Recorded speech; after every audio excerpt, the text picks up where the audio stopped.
ზარები და ტექსტური შეტყობინებები ჩვენი ყოველდღიური ცხოვრების და კულტურის ნაწილი გახდა. ჩვენი ურთიერთობების დიდი ნაწილი ტელეფონით ხდება და ზოგჯერ სწორედ ეს არის საუკეთესო მტკიცებულება, რომელსაც გამომძიებლები იყენებენ, რათა დანაშაულები გაიხსნას. ნომერი 10. მელისა სიმსი აღმოჩნდა ციხეში დანაშაულისთვის, რომელიც არ ჩაუდენია და ეს ყველაფერი ხელოვნური ინტელექტის გამოყენებით მოხდა. გრძელვადიანი სამართლიანობისთვის ბრძოლის შემდეგ მელისა ახლა იმედოვნებს, რომ შეძლებს გახდეს მსხვერპლთა დამცველი და დაეხმაროს მომავალში სახელმწიფო და ფედერალური კანონების ჩამოყალიბებაში ხელოვნური ინტელექტის გამოყენებასთან და მისი როლის განსაზღვრასთან დაკავშირებით თანამედროვე ექსპერტიზაში. 2024 წელს მელისა და მისი მეგობარი ბიჭი პენსილვანიიდან გადავიდნენ მის მშობლიურ კოლიერის საგრაფოში, ფლორიდაში. ზოგიერთი თვაროს მიხედვით დანაშაულის მომენტისთვის წყვილი უკვე დაშორებული იყო, ხოლო სხვები მათ კვლავ ერთად ყოფნას აღნიშნავენ. ერთ ღამეს 2024 წლის ნოემბერში მელისა სამუშაო დღის შემდეგ სახლში დაბრუნდა და ნახა, რომ ისი სახლი გაძარცული და დანგრეული იყო. მან და მისმა მეგობარმა ბიჭმა იმ დღეს ადრე იჩხუბეს, ამიტომ მელისამ იცოდა, ვინ იყო პასუხისგებელი და პოლიციაში დარეკა, რათა ზიანი შეეტყობინებინა. მელისა ამტკიცებს, რომ სანამ პოლიცია მოვიდოდა, მისმა მეგობარმა ბიჭმა თავის სილა გაარტყა და თავის თავს ფხაჯნა დაუწყო. ამიტომ როცა პოლიცია მივიდა, თავდაპირველად იფიქრეს, რომ მელისა იყო აგრესორი და მას ძალადობაში დასწეს ბრალი. გირაოს პირობების ფარგლებში მელისას უბრძანეს, რომ თავის შორს დაეჭირა თავისი მეგობარი ბიჭისგან, რაც ციფრულ კომუნიკაციებსაც მოიცავდა. კანონთან ამ ინციდენტის შემდეგ მელისამ განაგრძო ცხოვრება და ცდილობდა საკუთარი თავის აღდგენას. 2025 წელს მელისას ესტუმრნენ კოლიერის ოლქის პოლიციელები, რომლებმაც განაცხადეს, რომ მან დაარღვია გირაოს პირობები და ადგილზე დააგავეს. მას შემდეგ, რაც მან გირაოს პირობები დაარღვია, მელისა ციხეში გაგზავნეს სასჯელის მოსახდელად, მაგრამ მელისა იცოდა, რომ უდანაშაულო იყო. საკუთარი პარალეგალური განათლებისა და გამოცდილების გამოყენებით მელისამ დაიწყო საკუთარი საქმის აგება და თავისი სახელის საბოლოოდ გაწმენდა. რამდენიმე თვიანი მძიმე შრომის შემდეგ მელისამ მზად იყო თავისი საქმე წარედგინა. კიბერუსაფრთხოების და კომპიუტერული ექსპერტების დახმარებით მელისამ დაამტკიცა, რომ სურათები, რომლებიც მისმა ყოფილმა შეყვარებულმა პოლიციას მიაწოდა, ხელოვნური ინტელექტით იყო შექმნილი და მან არ დაარღვია გირაოს პირობები. 2026 წლის იანვარში მელისა სიმსი გაათავისუფლეს, მას შემდეგ რაც 1 წელი გაატარა ციხეში დანაშაულისთვის, რომელიც არ ჩაუდენია. მოსამართლე ჰერბერტ დიქსონმა მისი საქმე ასე შეაფასა. რამდენიმე წლის წინ ყველაფერი ყალბი აუდიო ჩანაწერებით დაიწყო. ახლა კი საქმე იქამდე მივიდა, რომ ყალბი ვიდეოები და სურათებიც მზადდება. საშიშია ამის თქმა, მაგრამ ჩვენ ვეღარ შევძლებთ დაუჯეროთ იმას, რასაც თვალწინ ხედავთ. მელისა ახლა უკვე ციხიდან გამოსულია და თავის ცხოვრებას აგრძელებს. მას სურს თავისი გამოცდილება სხვების ინტერესების დაცვას მოახმაროს, იბრძოლოს სხვებისთვის, ვინც მსგავს მდგომარეობაშია და სურს გამოიყენოს ის, რაც ისწავლა, რათა მომავალში სამართლებრივი ჩარჩოების ჩამოყალიბებაში დაეხმაროს. ნომერი 9. 39 წლის მაია მალეტე სამი შვილის ამაყი დედა და აშშ საზღვაო ძალების თანამშრომელი იყო, რომელიც ჩულა ვისტაში, კალიფორნიაში ცხოვრობდა. მაია სან მიგელის რანჩოს რაიჩოს რაიონში ცხოვრობდა თავის მეუღლესთან, ლარი მალეტესთან და მათ შვილებთან ერთად. 1990-იან წლებში მაია, რომელიც მაშინ ჰავაიში ცხოვრობდა, სკოლაში ლარი მალეტეს შეხვდა და ისინი ერთმანეთში შეყვარდნენ. მათი ურთიერთობა გაგრძელდა 20-იანებში, როდესაც ლარი მალეტემ აშშ-ის საზღვაო ძალებში დაიწყო სამსახური. საბოლოოდ ისინი მატერიკზე გადავიდნენ და ოჯახი შექმნეს. რამდენიმე ხანს ყველაფერი კარგად იყო, ყოველ შემთხვევაში გარეგნულად, მაგრამ როგორც კი ახალი ათწლეული დაიწყო, მათ ურთიერთობაში პრობლემები გამოიკვეთა. ლარი ეჭვიანი და პარანოიდული გახდა, ეგონა რომ მაიას რომანი ჰქონდა და ეს დიდ ზეწოლას ახდენდა მათ ურთიერთობაზე. 2020 წლის ბოლოსთვის მაიამ არ მოაჩინა, რომ სწორედ ლარი იყო ის, ვისაც რომანი ჰქონდა და მას განქორწინება სურდა. მაია მუდმივად უკავშირდებოდა თავის ოჯახს, განსაკუთრებით ამ რთულ პერიოდში და მათ შეძლეს მისი მხარდაჭერა. შემდეგ ახალი წლის შემდეგ მალევე ტექსტური შეტყობინებები შეწყდა. 2021 წლის 9 იანვრისთვის მაიას და დედა უკვე შეშფოთებულები იყვნენ. მათ მაიასგან რამდენიმე დღე არაფერი გაუგიათ და არც უნახავთ. იმ დღეს მათ მაიას გაუჩინარების შესახებ განაცხადეს და დაიწყეს ტყუილების, მოტყუებისა და უცნაური ტექსტური შეტყობინებების ჩახლართული ქსელის ამოხსნა. როცა პოლიცია ჩულა ვისტას სახლში მივიდა, აღმოაჩინა, რომ მაია სინამდვილეში 7 იანვრიდან იყო დაკარგული. ლარის თქმით, ბოლოს ის 5 საათზე ნახეს ოჯახის სახლში. მან ასევე თავდაპირველად უთხრა მაიას ოჯახს, რომ 7 იანვარს მაიამ თავი ოთახში ჩაკეტა და გამოსვლაზე უარი თქვა. მოვლენების ეს ვერსია სამართალდამცველებისთვის მაშინვე საეჭვო გახდა და მაიას ძებნა დაიწყო. რამდენიმე კვირის შემდეგ 2021 წლის 23 იანვარს მათ სახლის ჩხრეკის ორდერი გასცეს და მიუხედავად იმისა, რომ ფიზიკური მტკიცებულება ვერ იპოვეს, აღმოაჩინეს ბნელი აუდიო ჩანაწერი. ჩანაწევში, რომელიც 7 იანვარს საღამოს 8:30 საათზე გაკეთდა, ისმოდა გამორჩეული გასროლები და ხმაური. პოლიციელებმა სულ მცირე 8 დათვალეს. ლარი მილეტემ სადა ჩანაწერის მნიშვნელობის შემცირება და არ თანამშრომლობდა პოლიციასთან ან მაიას ოჯახთან. რამდენიმე თვის განმავლობაში გამოძიება ჩუმად მიმდინარეობდა, თუმცა 2021 წლის ოქტომბერში ჩულა ვისტას პოლიციის დეპარტამენტმა გამოაცხადა, რომ ლარი მილეტე დააგავეს და მაიას სიცოცხლის წართმევაში დაადანაშაულეს. ლარის წინააღმდეგ საქმე სულაც არ იყო მარტივი. მისი ადვოკატები არაერთი შუამდგომლობით ცდილობდნენ ეჩვენებინათ, რომ ის ფსიქიკურად არ იყო სასამართლო პროცესში მონაწილეობისათვის ქმედუნარიანი. ამ დაბრკოლებების მიუხედავად ლარი მილეტეს სასამართლო პროცესი საბოლოოდ 2026 წლის მაისში დაიწყო, რომლის დროსაც საზოგადოებას წარუდგინეს ტექსტური შეტყობინებისა და წობინებებისა და ზარების ციფრული კვალი. ერთ-ერთ შეტყობინებაში მაიამ დაწერა: ლარის მართლაც საშიში ხასიათი აქვს, ისეთი რაც ოჯახის გარეთ არავის უნახავს. იმ დილით, როცა მაია გაუჩინარდა, მან ქმარს შემდეგი ტექსტური შეტყობინება გაუგზავნა. ავარ მინდა შენი ცოლი ვიყო. განქორწინების საბუთებს შევიტან, მოგწონს ეს თუ არა. დიდი ხნის წინ უნდა დამეტოვებინე და ამჯერად უკან ავარ მოვიხედები. მათ ასევე წარმოადგინეს ლარის ტექსტური შეტყობინებები 2021 წლის 7 იანვარს 12:30 საათზე, სადაც ის წერდა: მე კარგად არ ვარ, მალე გავგიჟდები. აღმოჩენილი იყო კიდევ ათობით სხვა კომუნიკაცია, სადაც მაია მეგობრებსა და ოჯახს თავაზობდა, რომ ლარისგან ცუდად ექცეოდნენ. 2026 წლის ივნისის მდგომარეობით ლარი მილეტი ჯერ კიდევ სასამართლოზეა და მნიშვნელოვანია აღინიშნოს, რომ მის წინააღმდეგ წარდგენილი ყველაფერი ამ ეტაპზე მხოლოდ ბრალდებად ითვლება და ის უდანაშაულოა, სანამ მისი დანაშაული არ დამტკიცდება. მაიას ნეშტი ჯერ კიდევ არ არის ნაპოვნი და მისი ოჯახი იმედოვნებს, რომ მალე მიიღებენ პასუხებს და რომ ის სამუდამოდ დარჩება მახსოვრობაში თავისი კეთილი და მოსიყვარულე ბუნებით. ნომერი 8. 2010-იანი წლების შუაში ჯეკ ზიზ ლასოტამ, რომელიც იყენებს ქალის ნაცვალ სახელებს, დაიწყო ბლოგი, მას შემდეგ რაც ალასკის უნივერსიტეტში კომპიუტერული მეცნიერებების ხარისხი მიიღო. თავდაპირველად მისი ბლოგი მცირე იყო და აღწევდა მის ცხოვრებასა და NASA-ში სამუშაოზე განაცხადებს. თუმცა დროთა განმავლობაში ზიზმა დაიწყო თავისი რადიკალური შეხედულებების დამატება. ზიზმა დაიწყო იმ წევრების შეკრება, რომლებიც თავს გარიყულად და სხვა ორგანიზაციებიდან გამორიცხულად გრძნობდნენ ბერკლის უნივერსიტეტიდან. 30 წლის მიშელ ზაშკო ერთ-ერთი ასეთი წევრი იყო. მას იზიდავდა ზიზის მაღალი ინტელექტი და ინტელექტუალურად სტიმულირებადი საუბრები. 2023 წლის 2 იანვარს პენსილვანიის ჩესტერ ჰაიტსის მშვიდ გარეუბანში პოლიცია გამოიძახეს რიტა და რიჩარდ ზაშკოების სახლში, რათა ჩაეტარებინათ კეთილდღეობის შემოწმება. ზაშკოების ოჯახი ძალიან პატივცემული იყო. ორივეს კარგი სამუშაო ჰქონდა და დიდი სახლი. მათი ქალიშვილი მიშელი მრავალი წლის განმავლობაში დაშორებული იყო მათგან, მას შემდეგ რაც განაცხადა, რომ საშინელი ბავშვობა ჰქონდა. სასამართლოს სამედიცინო ექსპერტმა დაადასტურა, რომ რიჩარდსა და რიტას თავის არეში ჰქონდათ ჭრილობები და ისინი გარდაცვლილები იყვნენ 2022 წლის 31 დეკემბრიდან. ზაშკოს ოჯახის დაკარგვამ საზოგადოება შეძრა. ეს შემთხვევითი ჩანდა, მაგრამ პოლიცია თვლის, რომ მხოლოდ ერთი ადამიანი იყო პასუხისმგებელი, მათი ქალიშვილი, მიშელი. მიშელი ზაშკოს ოჯახთან იყო დაახლოებული. კულტის მსგავსი ჯგუფი ჩამოყალიბდა ჯეკ ზიზ ლასოტას გარშემო და 2023 წლისთვის ჯგუფს უკვე სერიოზულ დანაშაულებში ადანაშაულებდა. ისინი ამაყობდნენ იმით, რომ ლოგიკით მოქმედებდნენ და არა ემოციებით და ერთ-ერთ შეტყობინებაში ჯგუფს მიშელმა დაწერა: ყოველ ჯერზე, როცა დედასთან ზედაპირულზე მეტად ურთიერთობ, ის დროს ატარებს იმ ცხოვრების შეურაცხყოფაში, რაზეც არაფერი იცის. რამდენიმე საათით ადრე, სანამ რიტა გარდაიცვლებოდა, მან თავის ქალიშვილს მესიჯი მისწერა. ბოდიში მოუხადა მათ შორის გაჩენილი გაუცხოების გამო და შერიგება მოისურვა. მიშელმა ამ შეტყობინებას არასდროს უპასუხა. პოლიციის მტკიცებით ამის ნაცვლად მიშელი ვერმონტიდან პენსილვანიაში ერთი განზრახვით ჩავიდა.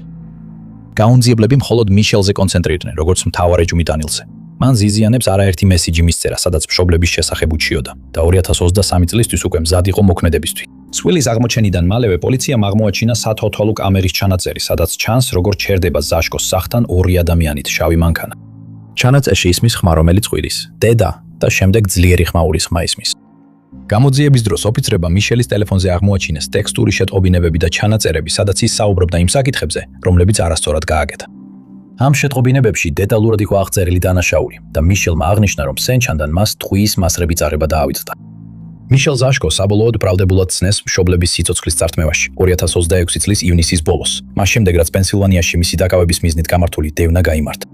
ოფიცრებმა მედიას განუცხადეს, რომ იციან, მიშელი მარტო არ მოქმედებდა და ახლა ცდილობენ მისი თანამზრახველი გამოავლინან. მიშელი მთელი დროის განმავლობაში ამტკიცებდა თავის უდანაშაულობას და გამონძიებლები ჯერ კიდევ ცდილობენ დაადგინონ, იყო თუ არა მიშელი ის, ვინც გასროლა მოახდინა, თუ უბრალოდ ის, ვინც მკვლელობა შეუკვეთა. უახლოეს თვეებში ის სასამართლოს წინაშე წარდგება და თუ დამნაშავედ ცნეს, შესაძლოა სიკვდილით დასჯა ემუქრებოდეს. რიტა და რიჩარდ ზაშკო მათ საზოგადოებასა და ოჯახში თბილ და სტუმართმოყვარე წყვილად ახსოვთ. მათი დაკარგვა ძალიან მძიმე დაისახა მათ ოჯახსა და საზოგადოებაზე და მნიშვნელოვანია, რომ ისინი სიცოცხლეში ისეთებად გვახსოვდეს, როგორებიც იყვნენ და არა იმით, რაც მათ დაემართათ. ნომერი 7. 19 ივნისს ტამპაში, ფლორიდის შტატში, თუსკან ლუნ დრაივის მცხოვრებლებმა დანაშაულის ჩადენის მომენტი იხილეს.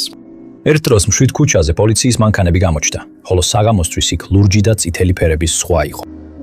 ზუსტად 3 საათის შემდეგ ტამპას დისპეჩერებმა ზარი მიიღეს მშვიდი გარეუბნის სახლიდან.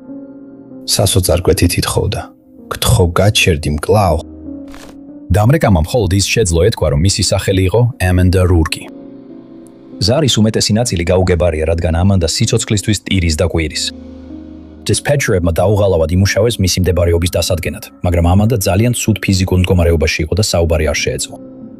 შემდეგ მხოლოდ 10 წუთის შემდეგ მათ კიდევ ერთი ზარი მიიღეს და ხაზის ბოლოს იყო 25 წლის კაილ სანჩესი, მონაცემთა ანალიტიკოსი მაგდილის საჰაერო ძალების ბაზაზე.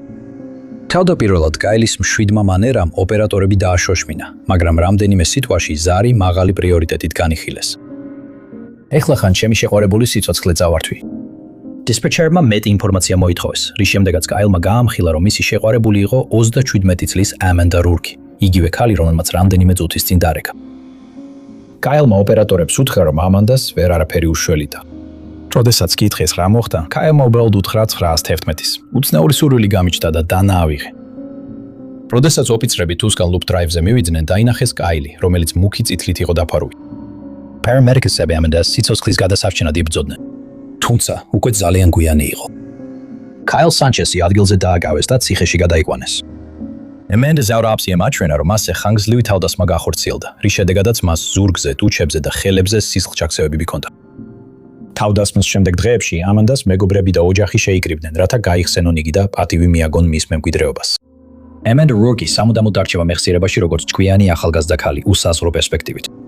Amanda ინჟინერი იყო და მენტორობას უწევდა სხვა ახალგაზრდა ქალებს, რომლებიც STEM-ის სფეროში კარიერას ირჩევდნენ. რაც შეეხება კაილ სანჩესმა 2026 წლის ივნისის ბოლოს უდანაშაულობა აღიარა და გირაოზე უარი უთხრეს. მისი სასამართლო პროცესი ზაფხულშიც გაგრძელდება და სანჩესი ციხეში დარჩება. მე-6 ნომერი. 2022 წლის 29 ოქტომბერს ნიუ-მექსიკო შტატის სანტა-ფეს პოლიციამ ზარი მიიღო ერთ-ერთი საცხოვრებელი მისამართიდან მშვიდ ქუჩაზე. ტელეფონზე იყო მისი საპოდაკა, რომელმაც განაცხადა, რომ მისმა შვივმა იპოვა თავისი შეყვარებული, 19 წლის კიარა მაკალო, რომელიც მის სახლში მიმაგრებულ გარაჟში რარაცას ჭრიდა. რამდენიმე წუთის შემდეგ აიზაკმაც დარეკა 911-ზე და აცნობა რაც ნახა და როცა სახლში დაბრუნდა, სანტა-ფეს პოლიცია უკვე ადგილზე იყო. როცა ოფიცრები შიგნით შევიდნენ, მათ აღმოაჩინეს 21 წლის გრეის ჯენინგსის ცხედარი. სასიკვდილო ექსპერტიზა მაჩვენა, რომ გრეის მრავალი დაზიანება ჰქონდა მიღებული, რომელთა უმეტესობა გრძელი დანით იყო მიყენებული. აღმოჩნდა, რომ ეს იარაღი იყო სამფეხიანი მახვილი, რომელიც დანაშაულის ადგილზე იპოვეს. კიარა და აიზაკი ინციდენტის გარეშე დააკავეს და პოლიციის განყოფილებაში გადაიყვანეს.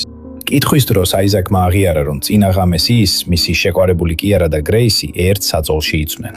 მოგვიანებით გაირკვა, რომ აიზაკიც და კიერაც სხვადასხვა დროს რომანტიკულად იყვნენ გრეისთან დაკავშირებულნი. თავდაპირველად პოლიციას მოტივის პოვნა უჭირდა. ასე იყო მანამ, სანამ აიზაკის ტელეფონი არ მიიღეს. აიზაკს კიერასთვის გრეისზე ათეულობით შეტყობინება ჰქონდა გაგზავნილი. ყველაზე დამამძიმებელი კი ის იყო, რომ მან დაწერა: მინდა რომ მას ბოლო მოუღო. შენი ტანჯა უნდა დაასრულო, მისი სიხარულის დასრულებით. სხვა შეტყობინებებში წყვილმა დეტალურად აღწერა, როგორ სურდათ დანაშაულის ჩადენა და ისიც კი განიხილეს, როგორ დაასუფთავებდნენ დანაშაულის ადგილს. კითხვისას კიერა თავდაპირველად ცდილობდა ოფიცრებისთვის ეთქვა, რომ ეგონა მას დისოციაციური იდენტობის აშლილობა ჰქონდა, რომელიც ადრე მრავალპიროვნებად ცნობილ დაავადებად ითვლებოდა. ის ამტკიცებდა, რომ დაუდგენელი დისოციაციური იდენტობის აშლილობა მის მეხსიერებაში სიცარიელეებს იწვევდა. კიერამ ასევე უთხრა მათ, რომ აიზაკმა ის ჩრდილოვან სააგენტოში სახელად გოსტი ჩაიბირა. ეს სააგენტო მუშაობდა საშინელი ადამიანების ჩამოსაგდებად და გრეისის სიცოცხლის წართმევა მას სააგენტოში დაწინაურებაში დაეხმარებოდა. გამოძიების შედეგად აიზაკი და კიერა დააგავეს და პირველი ხარისხის მკვლელობის შეთქმულებაში დაადანაშაულეს. კიერას დამატებით პირველი ხარისხის მკვლელობის ბრალის წაუყენეს. სასამართლოში წყვილს შორის მიმოწერილი სხვადასხვა შეტყობინებები წარადგინეს, ხოლო კიერას დაცვის მხარე ამტკიცებდა, რომ ის აიზაკის მიერ დანაშაულის ჩადენაში იძულებული იყო. სასამართლო პროცესის დროს კიერას ადვოკატმა განაცხადა, რომ ის სასამართლოს წინაშე წარსადგენად უვარგისი იყო და წარადგინა უუნარობის წერილი. 2022 წელს კიერას დაევალა ფსიქიკური ჯანმრთელობის მკურნალობის კურსის გავა. 2025 წლის ბოლოს დაინიშნა ახალი მოსმენა, სადაც ამჯერად დაადგინეს, რომ კიერა სასამართლოს წინაშე წარსადგენად ვარგისი იყო. ისაკისა და კიერას წინააღმდეგ საქმეები ამჟამად მიმდინარეობს ნიუ-მექსიკოს სასამართლოებში, სადაც ბრალდების მხარე ამატებს, რომ ისაკი ძირითადად ფინანსურად აკონტროლებდა თავის შეყვარებულს. მოლოდინია, რომ საქმეები დასრულდება 2026 წლის ზაფხულში და თუ ისინი დამნაშავედ ცნეს, წყვილს ძალიან ხანგრძლივი სასჯელი ელოდება. გრეის ჯენინგს, ვინც მას იცნობდა, ახასიათებდნენ როგორც ჭკვიან, კეთილ და მოსიყვარული ადამიანს. მისი ოჯახი იმედოვნებს, რომ მალე სიმშვიდეს იპოვიან და სურს საზოგადოებამ გრეისი დაიმახსოვროს როგორც მათი ნათელი და მოსიყვარულე გოგონა. ნომერი 5. კრისტენ ბენფილდი იყო თავისი საზოგადოების საყრდენი. ის მუშაობდა პედიატრიულ ინტენსიური თერაპიის მედდად და ყოველთვის მზად იყო დახმარებოდა ყველას თავის ჰერნდონის, ვირჯინიის საზოგადოებაში. მისი ქმარი ბრენდანიც გამორჩეული მოქალაქე იყო და ისინი ერთად მშვიდად ცხოვრობდნენ თავიანთ ქალიშვილთან ერთად. დღეს პოლიცია მიიღო უცნაური 911-ზე შეწყვეტილი ზარები და როდესაც ისინი ბენფილდების სახლში მივიდნენ, დანაშაულის სრული მასშტაბი აღმოაჩინეს. 2021 წელს პერეს მიგელაზმა ინტერნეტში სამტერნეტში სამუშაოს შეთავაზება ნახა. წარმატებული ოჯახი ეძებდა ოპერს, რომელიც მათ ქალიშვილის აღზრდაში დაეხმარებოდა. პერეზი, რომელიც ბრაზილიიდან იყო წარმოშობით, ეს შესაძლებლობა ხელიდან არ გაუშვა და განცხადებას უპასუხა. რამდენიმე კვირაში მან დაიწყო მუშაობა და ცხოვრება ოჯახის სახლში, როცა საჭირო იყო, ეხმარებოდა. თავდაპირველად პერეზი იდეალურ კანდიდატად ჩანდა. მხოლოდ 21 წლის ასაკში ის იყო პასუხისმგებლიანი, ჭკვიანი და კეთილი. ქრისტინს დახმარება ძალიან მოსწონდა, მაგრამ მისი რეზიდენტურის დაწყებიდან მხოლოდ 1 წლის შემდეგ ყველაფერი შეიცვალა. 2022 წლისთვის ბრენდანი და პერეზი ქრისტინის ზურგს უკან რომანს აბამდნენ. ბრენდანმა პერეს უთხრა, რომ ცოლთან განქორწინება სურდა, თუმცა ვითარება რთული იყო. ბრენდანმა მას უთხრა, რომ თუ ცოლს გაშორდებოდა, ის უფრო მეტ ფულს მიიღებდა ვიდრე თვითონ და ასევე ქალიშვილის მეურვეობასაც. მიუხედავად სირთულეებისა, ბრენდანმა პერეს უთხრა, რომ მასთან დაქორწინება და შვილების ყოლა სურდა, რათა ერთად შეემუშავებინათ გეგმა. ეს გეგმა რეალობად იქცა 2023 წლის თებერვლის 23 რიცხვის დილით, დილის 7:47 წუთზე. Fairfax-ის პოლიციამ რამდენიმე გათიშული ზარი მიიღო. შემდეგ დილის 8:02 წუთზე მათ მიიღეს ზარი პერესისგან. ზარის დროს ის ისმოდა, როგორ ითხოვდა დახმარებას. ამ ზარის ფონზე ბრენდენი ისმოდა, როგორ ღვიროდა. ვიღაცა აქ, დავატყი მას, მან დაჯრა ის. მას ყელზე რამდენიმე კვალი აქვს. რას ვქნა?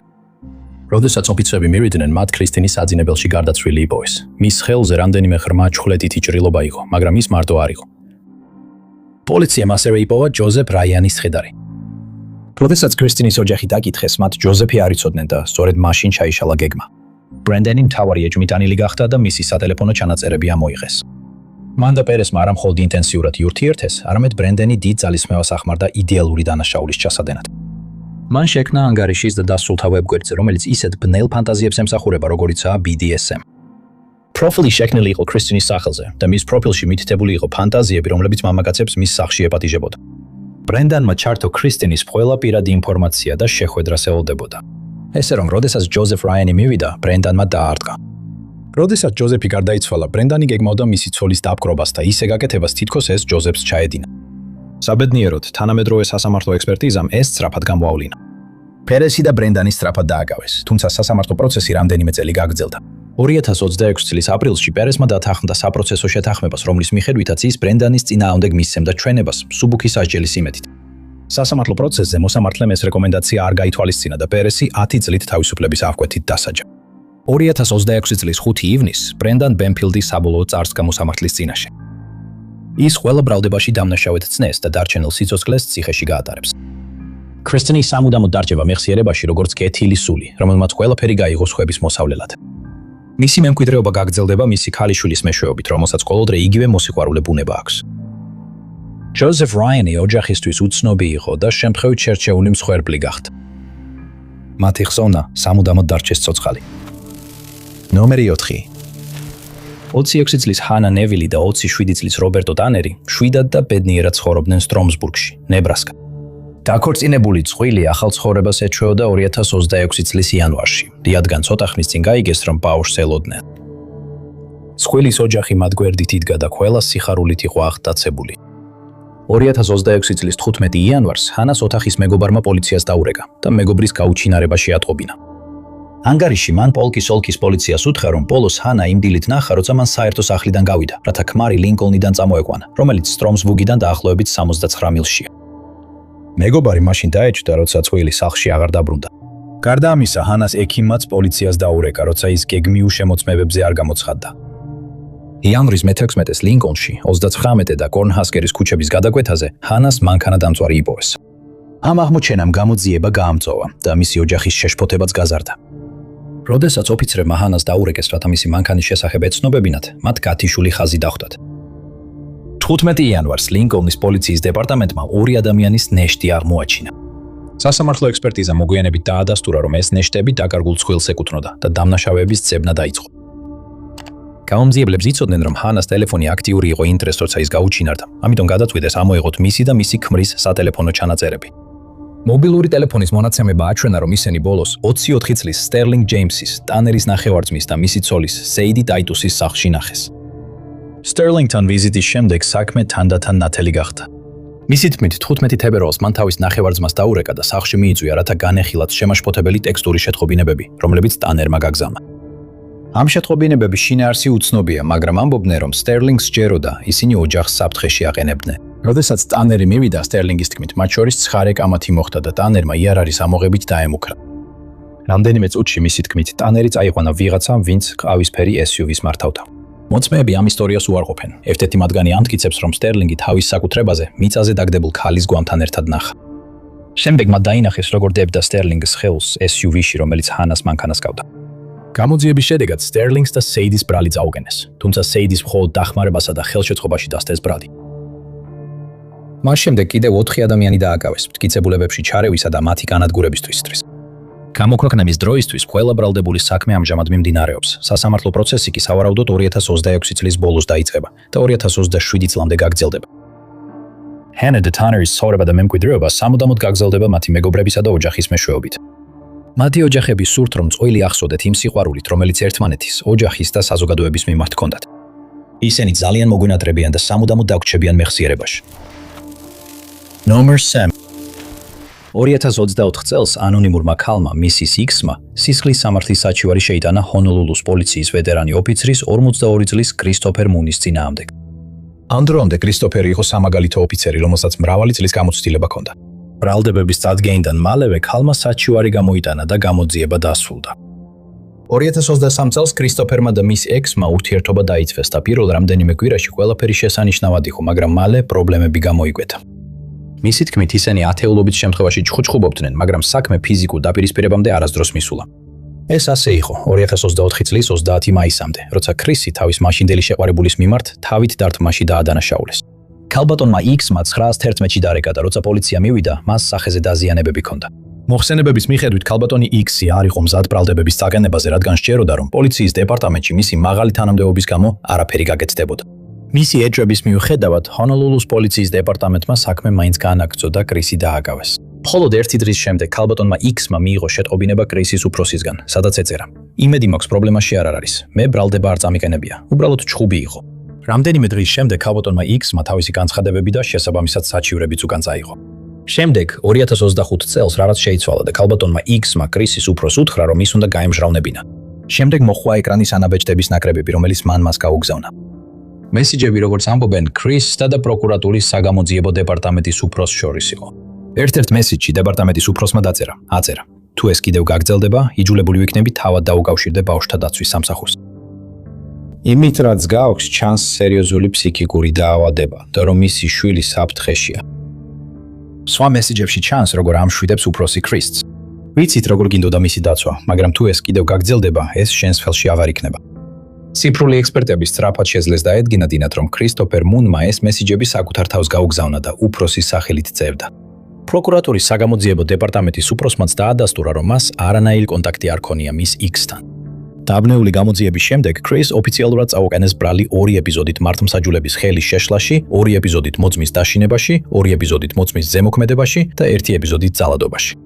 გამომძიებლები მიიჩნევენ, რომ მან ეს შეტყობინებები გამოიგონა იმისთვის, რომ მის X-ზე ზეწოლა მოეხდინა და დაემორჩილებინა, რათა მას პოლიციასთან არ ესაუბრა იმ ცუდი მოპყრობის შესახებ, რაც მათ ურთიერთობაში გადაიტანა. კრისტოფერ მუნი ნებისმიერ დღეს წარდგება სასამართლოს წინაშე და მის წინააღმდეგ წაგენებული ბრალდებების კომბინაცია შეიძლება მას დააკისროს $22,000-ზე მეტი ჯარიმა, ან დიდი ხნით თავისუფლების აღკვეთა. მის X და ჰონოლულუს პოლიციის დეპარტამენტი, ისევე როგორც სამართალდამცავი ორგანოების მრავალი სხვა წარმომადგენელი, იმედოვნებენ, რომ ეს საქმე გამოავლენს სამართლებრივი სისტემის ხარვეზებს და მათ მისცემს უკეთეს მექანიზმებს იმის უზრუნველსაყოფად, რომ მსხვერპლთა ხმა გაისმეს და სამართლიანობა აღსრულდეს. ნომერი 2, 30. 8 წლის მოლი ჰემბი უიტლენდში, ვაიომინგში, როგორც სხვა ნებისმიერი დედა, ჩვეულებრივად გამოიყურებოდა. ის შვილებს აძლევდა საშუალებას ეთამაშათ დიდი სივრცეში, ხოლო თავად და მისტერ ჰემბი, მისი ქმარი, ბევრს მუშაობდნენ, რომ მათთვის კარგი ცხოვრება შეექმნათ. მაგრამ ქორწინების განმავლობაში რაღაც მომენტში ყველაფერი დაინგრა.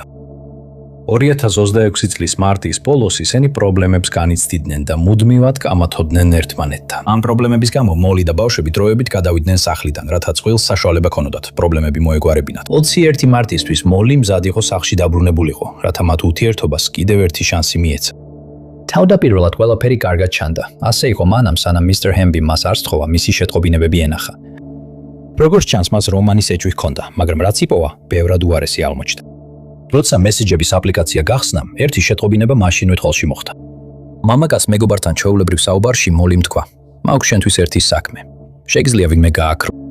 შემდეგ მას თხოვა მამაკაც მეგობარს მის სახლში მისულიყო, სანამ საბოლოოდ არ გაუმხილა სამიზნე, მისი ქმარი. საუბრის დროს მოლი აფორიაქდა, როცა მამაკაცი მეგობარი არ მივიდა და ბოლოს მესეჯიც გაუგზავნა. ეს დღეს უნდა გაკეთდეს თუ შესაძლებელია. მან რამდენჯერმე დამემუქრა, რომ ბავშვებს წამართმევს. ჩემს ბავშვებს ვერავინ წამართმევს. ამ შეტყობინებების ნახვის შემდეგ Mr. Hambim მაშინვე უიტლენდის პოლიციის დეპარტამენტს თავისი ცოლის შესახებ შეატყობინა. მოლი სწრაფად მიიყვანეს დაკითხვაზე, სადაც მან აღიარა, რომ სურდა მისი ქმარი გამქრალიყო. მან პოლიციელებსაც კი ირონიულად უთხრა, რომ არ სურდა სწოდნოდა დეტალები თუ როგორ მოიშორებდნენ მის ქმარს. მოლი ჰემბი ოფიციალურად დააკავეს 24 მარტს და ბრალი წაუყენეს დანაშაულის წაქეზებასა და გაყალბების ჩასადენად შეთქმულებაში. თუ დამნაშავედ ცნეს, მოლი ჰემბის შეიძლება სამუდამო პატიმრობა ემუქრებოდეს. საბედნიეროდ Mr. Hambim გამოავლინა შეთქმულება და ახლა უსაფრთხოდ ცხოვრობს თავის შვილებთან ერთად. პირველი 72 წლის ჰოსეინ მიურეი ცნობილი და ყველასთვის საყვარელი ბიზნესმენი იყო როჩესტერ ჰილსში, დეტროიტ. ჰოსეინმა პირველად გახსნა თავისი სამკაულების მაღაზია Golden Glitter ჰამტრანგში 1988 წელს და მას შემდეგ ემსახურებოდა საზოგადოებას, არაფერს იტყოდა სანაცვლოდ. მისმა ძმამ ალი მიურეიმ მედიას უთხრა, რომ მისი ძმა ადამიანებს სამედიცინო თუ პირად ხარჯებში ეხმარებოდა კითხვების გარეშე. ასე რომ, როდესაც მას საკუთარ სახლში 2024 წლის 11 ოქტომბერს დაესხნენ თავს, საზოგადოება შოკში დარჩა. ბერმა იკითხა, ვინ მოინდომებდა ზიანის მიყენებას ოჯახის მოყვარული კაცისთვის, რომელიც მხოლოდ სხვებს ეხმარებოდა და სულ რამდენიმე კვირაში მათი ვინაობა გაირკვევა. გამოძიების დროს პოლიციამ აღმოაჩინა სათვალთვალო კამერის ჩანაწერი, სადაც ჩანს, როგორ რეკავენ ორი დეტროიტის ენერგოკომპანიის თანამშრომელი მიურეის კარზე ზარს. ორივე მამაკაცი ამტკიცებდა, რომ ისინი გაგზავნილნი იყვნენ სახლში გაზის გაჟონვის შეესამოწმებლად და სარდაფში შესვლის უფლება სჭირდებოდათ. მას შემდეგ, რაც ჰუსეინ და მისი ცოლი ლინდა სარდაფში ჩაიყვანეს, ლინდა დააბეს და მის ქმარს დაესხნენ თავს. ჩხუბის დროს ლინდა მოახერხა თავის დაღწევა და 911-ზე დარეკა, მაგრამ პოლიციის მისვლამდე ჰუსეინის მდგომარეობა ძალიან მძიმე იყო. მათი ტკივილის გასამზაფრებლად მურეების სახლი გაძარცული იყო, რაც გამომძიებლებისთვის მოტივს აშკარად აჩენდა. ლინდა გამომძიებლებს ესაუბრა და გაახსენდა, რომ სახლის კარზე ვიდეოზარი ჰქონდა დაკენებული. როდესაც პოლიციამ ჩანაწერები ნახა, მიხვდნენ, რომ ეჯუმიტანილები ძალიან კარგად ჩანდა. თავდაპირველად გამომძიებლებმა თავდამსხმელთაგან ერთ-ერთი კარლოს ერნანდესი ამოიცნეს. თავდასხმის შემდეგ კარლოსი შრეპორტში, ლუიზიანაში გაიქცა, სადაც ეგონა, რომ უსაფრთხოდ იყო. ის 12 ოქტომბერს დააკავეს, ხოლო მისი ცოლი ამანდა ერნანდესი უნდა გამხდარიყო მისი მთავარი მოწმე და მისი დაუყვის მიზეზი. კითხვისას ამანდამ მაშინვე დაასახელა მეორე თავდამსხმელი, ჯოშუა ზუაზო, რომელიც მალევე დააკავეს ყოველგვარი ინციდენტის გარეშე. მაგრამ ამანდას არ ესმოდა, რომ ის მხოლოდ ამძიმებდა სიტუაციას. პოლიციამ ამანდას სატელეფონო ჩანაწერები ამოიღო და აღმოაჩინა, რომ თავდასხმამდე პერიოდში დაქორწინებულ წყვილს შორის სულ მცირე 99 შეტყობინება იყო გაცვლილი. ერთ-ერთ შეტყობინებაში მან დაწერა: "გამორთე ტელეფონი, როცა აქ იქნები, უბრალოდ შემთხვევისთვის. და ძალიან ნერვიულობ, მაგრამ თქვენ კარგად უმკლავდებით ყველაფერს და ახლა უკეთ გვიზნობ თავს, რადგან გაქცევისთვის კარგი მანქანა გაქვთ. დარწმუნდი, რომ ტეგები მოხსენი." თავდასხმიდა რამდენიმე წუთში კარლოსმა მას შეტყობინება გაუგზავნა, სადაც ეწერა: "ჩავაფლავეთ." სხვა შეტყობინებებში ამანდამ კარლოს გაუგზავნა ბულები, კალბი პირადობის მოწმობის საიტებზე და აძლევდა ინსტრუქციებს, როგორ დაეფარათ იდეალური დანაშაული. 2025 წელს კარლოს ერნანდესი და ჯოშუა ზუაზო დამნაშავედ ცნეს და უადო პატიმრობა მიუსაჯეს ჰუსეინ მურეის სიცოცხლის წართმევისთვის. ორივეს მიუსაჯეს უადო პატიმრობა, პირობით გათავისუფლების უფლების გარეშე. დეტროიტმა ბოლოს ამოისუნთქა შვებით, მაგრამ 2026 წელი ახალ განაჩენებს მოიტანდა. ამ წლის იანვარში ამანდას ბრალი წაუყენეს და დააკავეს ბინაში შეჭრის შეთქმულებაში, დანაშაულის შემდეგ თანამონაწილეობასა და ცრუ იდენტობის შეთქმულებაში. მისი საქმე ამჟამად სასამართლოში განიხილება და ექსპერტების ხმით, თუ დამნაშავედ ცნეს, მას შეიძლება 20 წლამდე პატიმრობა მიესაჯოს. ჰუსეინ მურაი სამუდამოდ დარჩება მერსიერებაში, როგორც კეთილი და თანაგრძნობით სავსე ადამიანი, რომელმაც არა მხოლოდ თავის ოჯახს, არამედ საზოგადოებასაც ემსახურა. ის ტოვებს მეუღლესა და შვილებს, რომლებიც სამუდამოდ გააგრძელებენ მის მემკვიდრეობას.